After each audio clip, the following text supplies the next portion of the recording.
Les vraies voix Sud Radio. Félix, aux États-Unis, l'affaire Epstein provoque une tension, c'est le moins qu'on puisse dire, entre Donald Trump et sa base. Oui, le président des États-Unis accusé d'avoir rédigé en 2003 une lettre salace à Jeffrey Epstein, lettre avec un dessin notamment représentant une femme nue. Jeffrey Epstein, ce financier et délinquant sexuel inculpé en 2019 notamment pour trafic sexuel de mineurs, puis retrouvé mort dans sa cellule. Au-delà de la lettre en tant que telle, eh bien, ça témoignerait d'une proximité passée entre les deux hommes, ce qui ferait très mal à celui qui se campe un peu en redresseur de tort de la corruption des élites. Donald Trump avait même promis toute la transparence justement sur cette affaire Epstein en promettant des noms. Le président des États-Unis conteste l'authenticité du document. Il attaque le Wall Street Journal en justice. Il lui réclame au moins 10 milliards de dollars pour diffamation et il s'en prend au passage à ceux de son propre camp qui se montrent un peu gagnés par le trouble. It's all been a big hoax. It's perpetrated by the Democrats and some stupid Republicans and foolish Republicans. Tout ça, c'est une vaste fumisterie orchestrée par les démocrates et quelques républicains stupides et idiots tombent dans le panneau et font le jeu des démocrates, lance Donald Trump. Alors voilà, pour analyser tout ça, nous sommes en ligne avec Jean-Éric Brana, qui est maître de conférences à l'université Paris-Assas et qui va bientôt publier un nouveau livre, un recueil aux éditions Ellipse, texte fondateur de la Révolution américaine, expliqué et commenté de la résistance à la légitimité populaire. Bonsoir Jean-Éric Brana. Bonsoir. Merci Bienvenue. d'être avec nous dans Les Vraies Voix sur Sud Radio.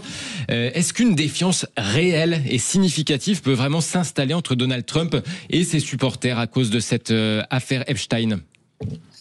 Ça dépend. Si vous êtes un journaliste français et que vous essayez de meubler pendant l'été, on va répondre oui. Si on est un petit peu sérieux, on va quand même rappeler 2-3 choses. L'affaire Access Hollywood, c'était en 2016. Le Russiagate, c'était les 2-3 années qui ont suivi. Les 2 mises en accusation, 2019-2021, le rôle dans l'assaut contre le Capitole, les 91 chefs d'inculpation pénale, je passe encore les révélations sur ses impôts, sur tout un tas de choses, les financements occultes de ses campagnes. Bon, Donald Trump est toujours là et sa base est toujours derrière lui. En réalité, si on parle de sa base, il faut bien comprendre qu'on ne parle pas de politique comme on a l'habitude, vous et moi, de nous y intéresser. On parle d'affect. On parle de gens qui se sont attachés à lui. Il a fait des fans en 2016 et ces fans, ils l'adorent. Il passera en concert, il serait à guichet fermé et c'est ce qu'il fait d'ailleurs quand il fait des meetings.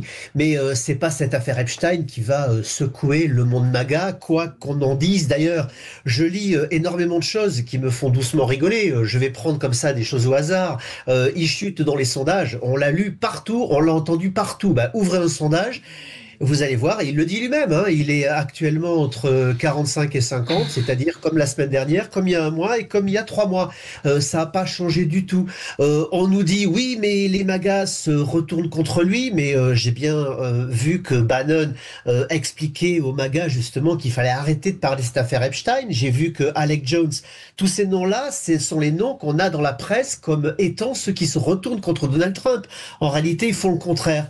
Comprenez que les MAGA lisent des journaux qui leur sont propres, entendent des radios qui leur sont propres, écoutent des télévisions qui leur sont propres, que ce soit Newsmax, que ce soit le Breitbart, que ce soit Truth Social pour les réseaux sociaux. Ils n'entendent pas parler de l'affaire Epstein ou quasiment pas. Alors, en réalité, il y a un petit nombre, 6-10%, qui sont des complotistes forcenés qui, eux, auraient bien aimé avoir des noms, mais c'est pas le nom Trump qu'ils veulent avoir. Le nom Jean-Éric Brana. C'est Biden, c'est Clinton, c'est Obama. Ceux-là, ils les veulent. On vous entend. Émilie Perrier, justement, par rapport à ce qu'on est en train de dire, c'est vrai qu'il y a un prisme qu'on ne prend pas en compte, nous, en France, c'est l'état d'esprit, finalement, américain, qui est totalement différent du nôtre, et notamment, effectivement, du camp républicain qui suit... on n'est pas dans le même monde, en fait. Alors, effectivement, et encore moins dans le même monde que la base électorale de Donald Trump, ça c'est sûr.